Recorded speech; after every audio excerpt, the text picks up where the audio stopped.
Hey, I'm Dean and this is Legacy Voyage. In season 1, I'm documenting my journey to earning my first 100K net worth as a full-time college student. Join me as I share some of the lessons I learned along the way. I'm sitting in class, and it's one of those days where I'm just kind of exhausted from the day. Didn't get enough sleep last night. I'm sitting at my desk, kind of zoning off, drifting away. People are talking, and my eyes are slowly closing. My head tilts a little, and it tilts a little more. And then boom, I wake up. I can't be sleeping. I'm in class. It was one of those days today. And I just wrapped it up.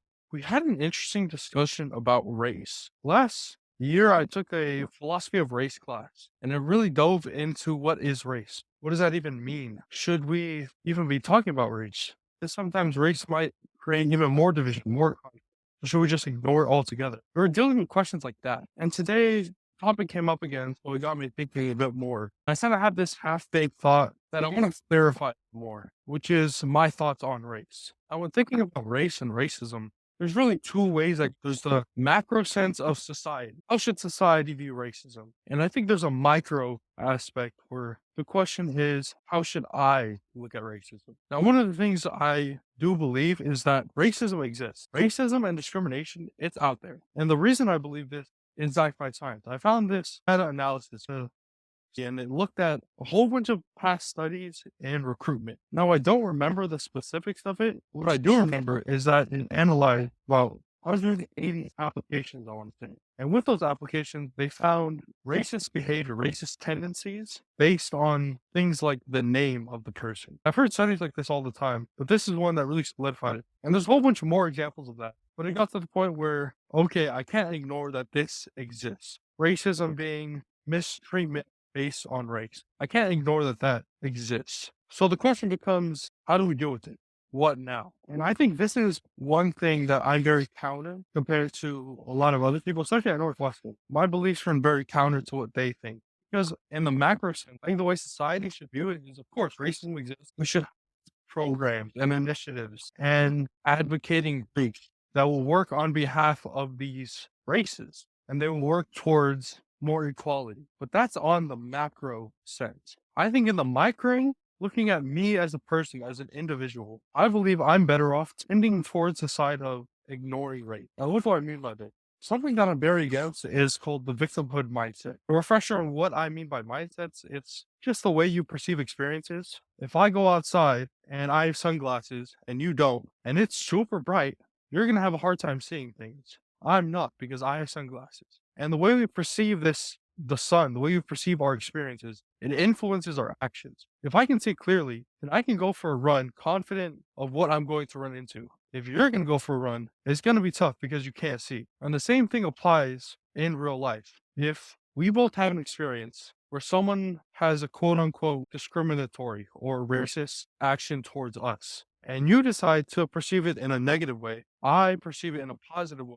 that empowers me and motivates me to go out and work harder and do better, then I think that is a positive cash value on my life. And it comes back to that question, what's the cash value? Now, here's an example of victimhood mindset of why I highly disagree with it. If I go throughout my whole life growing up and everyone around me is telling me that I can't go start a company, I can't go be successful, I can't go do this, this, and that because I'm Tongan, because I'm a person of color. If I go throughout my entire life, those types of stories playing in the back of my mind, I think it holds me back in what I can do in my potential. The inverse of that is if I go throughout my whole life and say, my Tongan identity gives me power. It gives me a unique perspective no one else has. And because I'm a person of color, I go through struggles. I go through these things, which makes me strong. And I will use that to my I think that's a better way. It has a positive cash value in perceiving that experience. Because in every position, there are pros and cons. Find the pros in every single position, no matter what you are. If you're born in a super wealthy family, then the pros are you have money, you have connections, you have a net worth that you can rely on. Those are your pros. Go and use it. On the other hand, if you're poor, if you're born to a poor, homeless family, your pros is that you've been to. You know what it's like to struggle. You know what it means to live a hard life and persevere and endure and work through those things. That's your pro. I'll go and use it. It applies to everything, to business, relationships, Well, all of it. In sports too, it's every single position you can think of. In games, every position, they all have their pros and cons. Use your pro. Just wanted to share that real quick.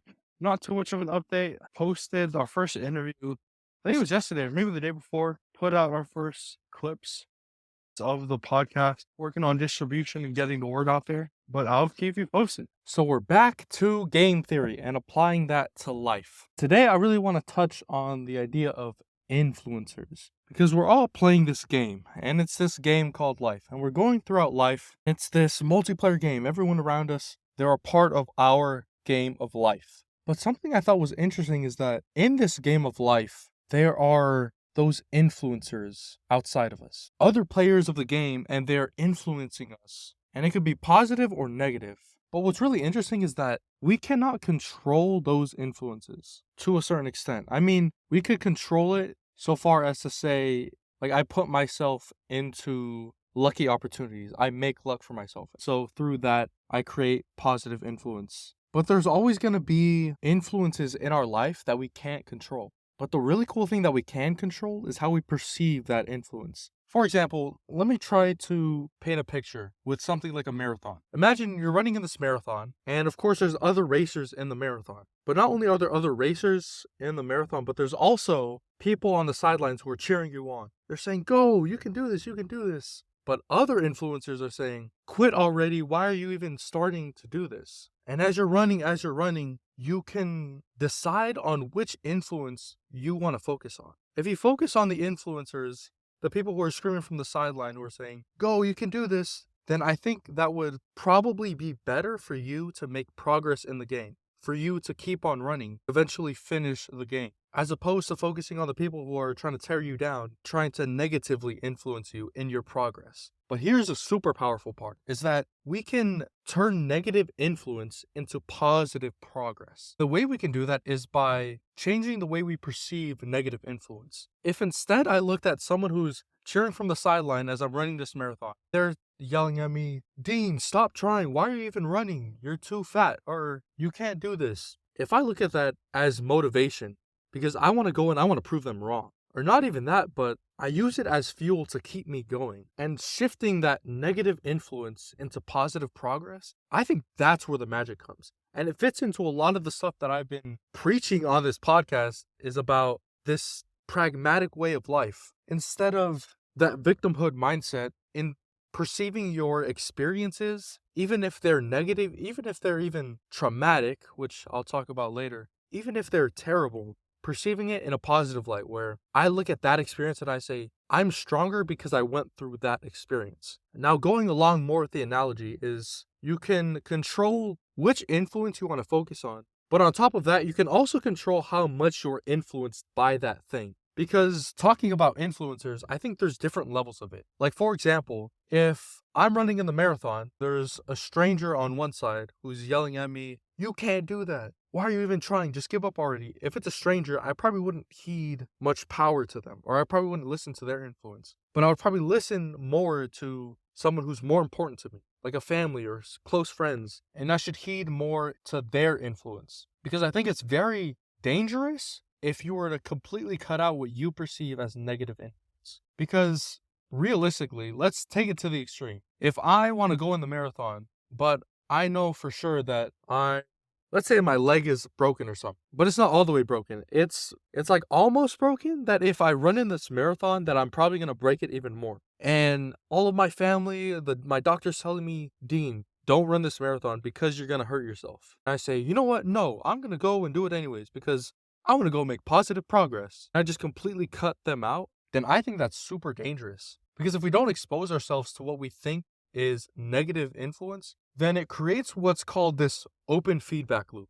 And I learned this from Elon's biography, is that if we do something and we don't get feedback on that thing that we do, and it's just an open feedback loop where we just go and we do things without thinking about it or without thinking about the consequences or the implications that those actions have, then it's very, very dangerous. Because that's when we get into super dicey territory. We start doing things that we'll regret in the future. Now, obviously, this analogy, it's not black and white. There's, of course, some gray area in it. That's why I bring up the fact that you probably don't want to completely cut out that quote unquote negative influence because it creates this open feedback loop that will probably come back to haunt. That's something I really want to share. Something else is that the other day I went to a friend's comedy show. It was just like a stand-up college comedy thing. We actually went to his last year. It was his first stand-up show. Obviously, he's super nervous. Like, we come into this room, there's like 20 of his friends in there. I can't even imagine stepping up on stage, looking out into the crowd, and there's 20 people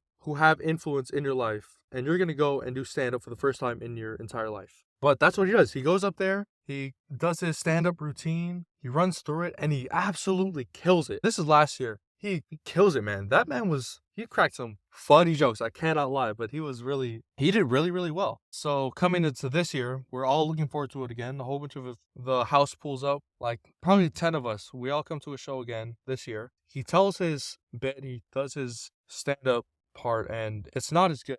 Like, straight up, it's just not as good as it was last year. I mean, it was good, but compared to what he had last year, it wasn't. And after the show, he was coming back to us, and he was trying to get feedback. He's like, how'd I do, guys? How'd I do? And he kept saying this thing. He said, well, I noticed there weren't as many laughs as I had last year. He kept bringing that idea up over and over again. I was thinking to myself of how dangerous that is, to stake your level of growth on how many laughs you got, to stake your level of success on how many laughs you got. And the reason I think it's dangerous is because, let's say he goes again tomorrow. He goes and he absolutely bombs it. Like, not a single person laughs. He's just up there trying to crack jokes, dead faces in the whole crowd. Then what that probably does, it probably tells him to quit if he measures it by how many laughs he gets. But I think what's more powerful is if you measure your growth by the number of reps you get. Because I'm a strong believer in this, is that reps are the only reliable measure of growth,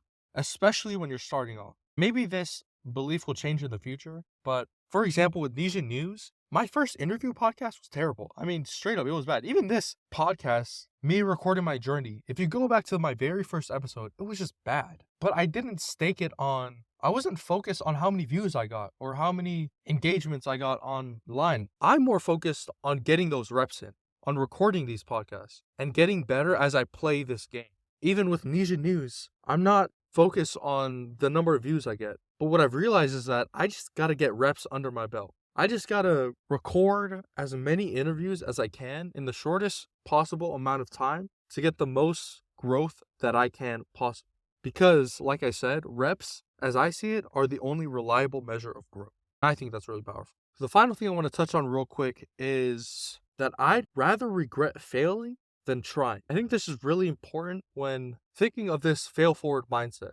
When you're too scared to even take the step forward, that you don't try to begin with. I think applying this to business or relationships or school or really anything is that if you look at that thing and you can say that you'd rather regret failing than trying, then I think you should do it. Like, the way I think about it is, I have my 85-year-old self. I do this exercise a bunch where I try to put myself in the frame of mind as my 85-year-old self. I'm 85 years old trying to give myself advice where I am right now. Would my 85-year-old self regret failing more than trying? I don't think so. I think I'd rather regret failing than trying. And I think that's really powerful. Getting over the hurdle of starting the game. Because I think that might be the hardest part of the game is starting it. But then there's also just playing it, which is super difficult. But I don't think it's as hard as starting the game. Real quick, I just wanted to recheck myself. I didn't mean I would rather regret failing than trying. I should have said I'd rather regret failing than not trying, is what I meant to say. So everything I said, like, in the past couple of minutes, just rephrase that into I'd rather regret failing than not trying. With the life update, I mean, things are going, man. It's a lot on the plate. Like, recruiting for next quarter and for summer while trying to do Nesian News, while doing all the other internships and responsibilities, while keeping my health in order, which is the most important thing. It's a lot on the plate for sure, but I'm loving it. I mean, I really do love playing this game because I'm learning so much and I'm just becoming a better person.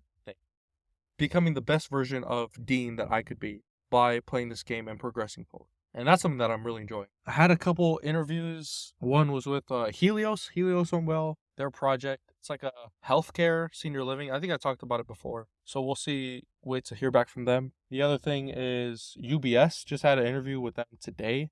I think it went really well. Like, I killed that interview. I cannot believe if they choose someone over me because that interview was amazing. The other thing was with TDP, which is like a private equity firm. I had that interview last week sometime. Bunch of interviews, and then getting everything in order with Nisha News is the biggest thing. Like, the importance of SOPs, systems, or I think it's standard operating procedures, but it's a way of me to give a set list of instructions to outsource different parts of the process with like creating interviews and editing and everything like that. So after I do that, that'll be amazing to get that off my plate so I can start focusing on other things. But yeah, that's pretty much everything for the life update. I think the biggest thing is just keep on playing the game, getting more reps in as we go about life. So I'll keep you in touch and in the loop of how the game is going for me.